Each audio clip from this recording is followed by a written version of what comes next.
বন্ধুরা বাংলাদেশে কিন্তু একেবারে নতুন 4টা কালারের বাইক কিন্তু চলে আসছে, আপনাদেরকে আজকে দেখাবো। প্রথমে যে কালারটা দেখতে পাচ্ছেন এটা কিন্তু বাংলাদেশের মাটিতে সর্বপ্রথম, এর আগে কিন্তু কখনো দেখেননি, আমি নিজেও দেখিনি। এটা হচ্ছে পেট্রোনাস 46। সো বেশ কিছু কালার কম্বিনেশনে এই বাইকটা কিন্তু এসেছে। দেখতে পাচ্ছেন ব্ল্যাকের মধ্যে পেস্ট কালার থাকছে। একটু সামনে থেকে যদি একটু দেখান, তো সামনের যে আপনার এখানে দেখতে পাচ্ছেন পেট্রোনাস 46 কিন্তু ব্র্যান্ডিং করা আছে, প্রজেকশন এলইডি থাকছে, মানে ইন্দো V4 এর আদলে কিন্তু এই বাইকটা চলে আসছে কাস্টমাইজ হয়ে। তো একটু ক্লোজলি দেখাবেন, টায়ার গার্ডের উপরে কিন্তু দেখতে পাচ্ছেন আপনার ব্ল্যাকের মধ্যে পেস্ট কালার, হোয়াইট কালার পেট্রোনাসের কিন্তু লোগো দেখতে পাবেন।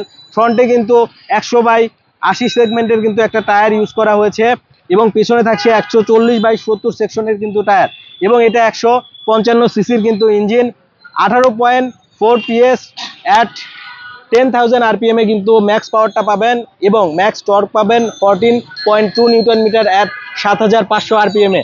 সো এটা হচ্ছে ইন্দোনেশিয়ান বাইক আর কি, ইন্দো ভেরিয়েন্ট। ইন্দো V4 যেটা, ওটাই মূলত কাস্টমাইজ হয়ে কিন্তু এই কালারটা কিন্তু এসেছে।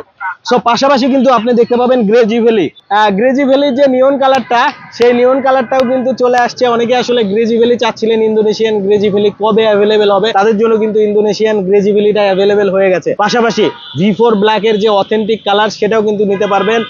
আর সব থেকে একটা চমক কালার আছে, সেই চমক কালারটা কি, এই যে হোয়াইটের মধ্যে ব্ল্যাক কালার কম্বিনেশন VR46, এই কালারটাও কিন্তু অনেক দিনের একটা রিকোয়ারমেন্ট ছিল এই বাইকটা। তবে আগে বাংলাদেশের বাজারে ছিল, অনেক রিকোয়ারমেন্ট ছিল কাস্টমারের যে কেন বাইকটা বারবার আসে না, যার কারণে কিন্তু আবারও এই বাইকটা কিন্তু নিয়ে এসেছে। রিভার রেস বাংলাদেশের সর্বপ্রথম কিন্তু, মানে এই বাইকটা রিভার রেস এনেছিল, আবারও রিভার রেস আনলো। এছাড়াও যে আপনাদেরকে ইউনিক কালারের কথা বললাম, আচ্ছা ভাই এদিকে একটু এসে বাইকটা একটু দেখাবেন। এটার যে সাইড প্যানেলটা, এটা কিন্তু হচ্ছে আপনার ব্ল্যাকের মধ্যে হোয়াইট কালার করেছে, অস্থির কালার কম্বিনেশন। ইন্দোনেশিয়ান V4 যে বাইক, সেটা কিন্তু কাস্টমাইজ করে এই কালারগুলো আনা হয়েছে। একটু এদিক থেকে যদি বাইকগুলো আমরা দেখাই, R15 V4 এর যে VR46 সেটা কিন্তু আছে, এক্সেসার আছে। R15 V4 এর যে ব্ল্যাক অথেন্টিক